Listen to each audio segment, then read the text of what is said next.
नमस्कार, मैं हूं आपके संग नित्यम मंत्र यंत्र तंत्र वास्तु के विशेष कार्यक्रम के साथ। इस साल अजा एकादशी 10 सितंबर 2023 रविवार के दिन आ रहा है। हमारे शास्त्रों में व्रत और त्योहार का वर्णन है जिनके सहारे कई मुश्किल कामों को आसान किया गया है।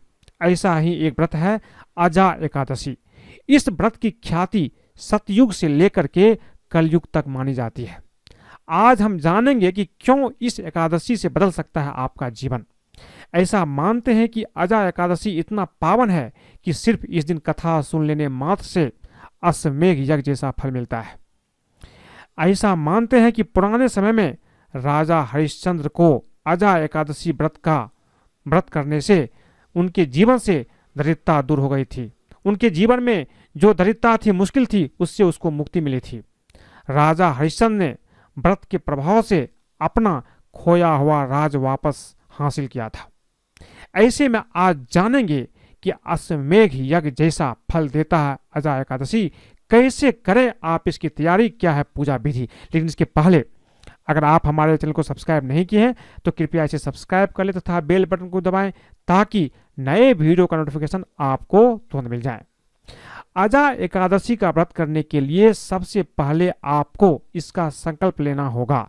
इस दिन ओम नमो भगवते वासुदेवाय, राम रक्षा स्तोत्र, गीता, राम सहस्त्र नाम का बहुत ज्यादा लोग जाप करते हैं। ऐसा मानते हैं कि इस बार अजा एकादशी पर अगर आप व्रत करते हैं, पूजा पाठ करते हैं तो आपको बहुत ज्यादा पुण्य फल की प्राप्ति होगी।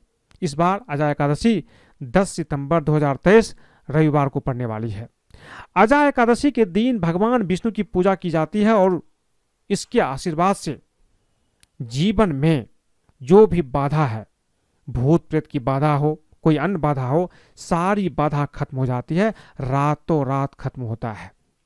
ऐसा मानते हैं कि इस व्रत को करने से मोक्ष की प्राप्ति होती है। इस दिन अजा एकादशी व्रत की कथा सुनने और व्रत रखने से, अश्वमेघ यज्ञ करने से जो फल मिलता है वही फल आपको प्राप्त होता है। अजा एकादशी के दिन अगर आप कुछ खास तरह के प्रयोग करते हैं, उपाय करते हैं, टोटके करते हैं तो हर तरह से आपको लाभ की प्राप्ति होती है, क्योंकि इस दिन भगवान विष्णु की कृपा इस धरती पर बनी होती है। सबसे पहला चीज आपको क्या करना है, अजा एकादशी पर आप इस दिन खास करके जो अजा एकादशी है इस दिन रवि पुष्य योग का संयोग बन रहा है। इस योग में अगर आपके घर में दक्षिणावर्ती शंख नहीं है तो अपने घर में दक्षिणावर्ती शंख ले आइए। सबसे पहला काम यह करना है। सोने चांदी की कोई खरीदारी करना चाहते तो वो भी आप कर सकते हैं। और घर में अगर श्री यंत्र नहीं है तो आप अपने घर में श्री यंत्र भी ला सकते हैं। स्फटिक का श्री यंत्र हो, पारदर्शी श्री यंत्र हो, जो श्री यंत्र आपको मिल जाए लेकिन अच्छे क्वालिटी का होना चाहिए, उसको आप अपने घर में ले आइए। इससे क्या होगा, इससे आपके घर में बरकत होगा, धन की वृद्धि होगी, बिजनेस बढ़ेगा और जीवन में हर तरफ से सुख समृद्धि आएगा। ये वस्तु लंबे समय तक, जो मैंने आपको बताई है श्री यंत्र, दक्षिणावर्ती शंख, लंबे समय तक व्यक्ति को लाभ देती है, ध्यान रखिए। दूसरा उपाय आपको क्या करना है, इस दिन एकादशी के दिन जब आप पूजा करेंगे रात में या सुबह में, एकादशी के दिन क्या करना है कि डंठल वाले पान के पत्ते, जिस पान के पत्ते में डंडी लगा हुआ हो, उस पर रोली अथवा कुमकुम से श्री लिखना है। श्री लिख करके भगवान विष्णु को अर्पित कर दीजिए। उसके बाद नारियल का भी भोग लगाइए। कहते हैं कि इस उपाय को करने से नौकरी और व्यापार में कई गुना तरक्की मिलती है, बिगड़ी किस्मत भी बन जाती है, धन आगमन भी होना शुरू हो जाता है। ये पान के पत्ते का उपाय आप हर एक पूजा में कर सकते हैं, चाहे वो नवरात्रि हो या वो एकादशी हो, दीपावली हो, किसी में ये आप अवश्य कीजिए, आपके लिए बहुत फायदे का चीज है। तीसरा चीज आपको एकादशी के दिन क्या करना है, देखिए, चंदन और केसर का आपको उपाय करना है। ऐसा मानते हैं कि भगवान विष्णु और मां लक्ष्मी की पूजा में चंदन और केसर का विशेष महत्व बताया गया है। अजा एकादशी के दिन भगवान विष्णु को पीले चंदन और केसर में गुलाब जल मिलाकर के उसका तिलक कीजिए। इसके बाद खुद भी माथे पर टीका लगाइए।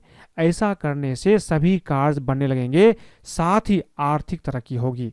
किसी भी एकादशी के दिन से इसकी शुरुआत करके अगर आप रोजाना लगाते हैं तो ये आपके लिए काफी अच्छा रहेगा। कभी कभी जीवन में संतान की प्राप्ति नहीं होती है। बहुत लोग ऐसे अभी भी हैं, शादी की 5 साल 10 साल हो गए हैं लेकिन संतान की प्राप्ति नहीं हो पा रही है। इसके लिए आपको क्या करना है, कोई भी एकादशी हो, अजा एकादशी हो, कोई अन्य एकादशी हो, किसी भी एकादशी पर आप ये उपाय कर सकते हैं। सुबह में स्नान करने के बाद आप क्या कीजिए कि पीले वस्त्र धारण कर लीजिए।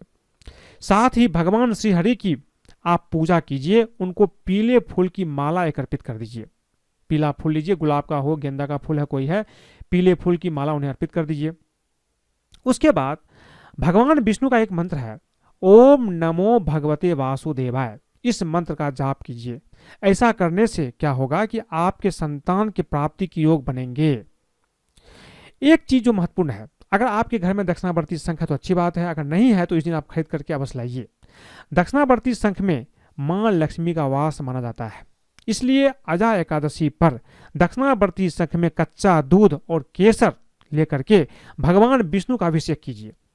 ऐसा करने से क्या होगा कि आर्थिक स्थिति मजबूत होगी, साथ ही घर में मां लक्ष्मी का निवास भी होता है, सदा निवास होता है। दक्षिणावर्ती शंख तो आपके घर में होना ही होना चाहिए। अगर आप हिंदू हैं, पूजा पाठ में विश्वास करते हैं तो दक्षिणावर्ती शंख आप खरीद करके ले आइए। दक्षिणावर्ती शंख जब आप खरीदेंगे तो आप उसको अपने कान के पास ले जाइए। अगर उस शंख से गो की आवाज आती है तो समझिए ये सही है, उसी दक्षिणावर्ती शंख को आप घर ले आइए। इस दिन पीपल के वृक्ष में जल भी आपको अर्पित करना चाहिए। एकादशी के दिन पीपल के वृक्ष को जल अर्पित करें और वहां पर दीपक भी जलाइए। पीपल के पेड़ में भगवान विष्णु का वास माना जाता है। ऐसा कहते हैं कि भगवान विष्णु का आशीर्वाद प्राप्त अवश्य होगा अगर आप एकादशी के दिन पीपल में जल अर्पित करते हैं, वहां दीपक जलाते हैं। धन धान में भी वृद्धि के साथ हर मनोकामना पूर्ण होती है। अजा एकादशी के दिन, कोई एकादशी के दिन भगवान विष्णु के साथ आप माता लक्ष्मी की भी पूजा अवश्य कीजिए। अगर भगवान विष्णु प्रसन्न हो गए तो माता लक्ष्मी तो खुद ब खुद आपको धन दे देगी और आपका धन अस्थिर भी रहेगा। सिर्फ माता लक्ष्मी की पूजा करने से धन तो आता है लेकिन अस्थिर नहीं रहता है। भगवान विष्णु की पूजा भी करेंगे, भगवान विष्णु के आशीर्वाद से जब आपको धन की प्राप्ति होगी तो धन आपके जीवन में आजीवन स्थिर रहेगा। इसका ध्यान रखिए। तो आज मैंने आपको बताई कि अजा एकादशी पर आपको क्या खास करना है, क्या उपाय करना है, किस तरह से पूजा करना है। अगर आपको ये वीडियो पसंद आई तो कृपया इसे लाइक करें, सब्सक्राइब करें, अपने दोस्तों सगे संबंधियों के साथ भी शेयर करें। साथ में कमेंट बॉक्स में अवश्य लिखें जय विष्णु, जय विष्णु। धन्यवाद।